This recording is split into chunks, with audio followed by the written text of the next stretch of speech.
Ġugarelli partikolari magħmulin mis-slime qed jinġabru lura wara li l-Awtorità Maltija l-Kompetizzjoni u l-Konsumatur tkellmet mal-importatur sabiex dawn il-ġugarelli jinġabru mis-suq minħabba li hemm ir-riskju li jkunu ta' ħsara għas-saħħa.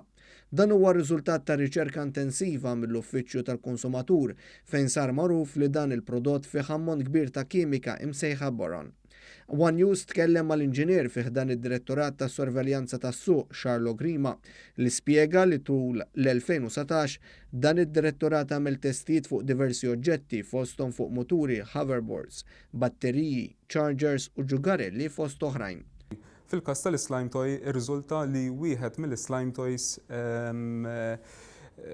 aċċeda l-livelli ta' sostanza boron 6 darbiet aktar minn dak li hu stipulat fil-liġi. L-Awtorità tal-Konsumatur avżat li kull min xtara dan is-slime biex ma jużax u jirritornah għand tal-ħanut. Meta tfal jiġu kuntatt dirett ma' dal-prodott, jew jibelgħu ftit f'ħalqhom minn dan l-slime toy jista' jkun ta' detriment tas-saħħa tat-tfal u reproductive growth ta' tfal fil-futur. Intant matul is-sena l-oħra, l-Uffiċċju tal-Konsumatur ordna li jiġu rtirati mis-suq 23 prodott differenti, dan wara li rriżulta li kienu ta' riskju għal saħħet il-bniedem. Dawn il-prodotti jinkludu karozzi, għodda, ġugarelli u straighteners tax-xahar.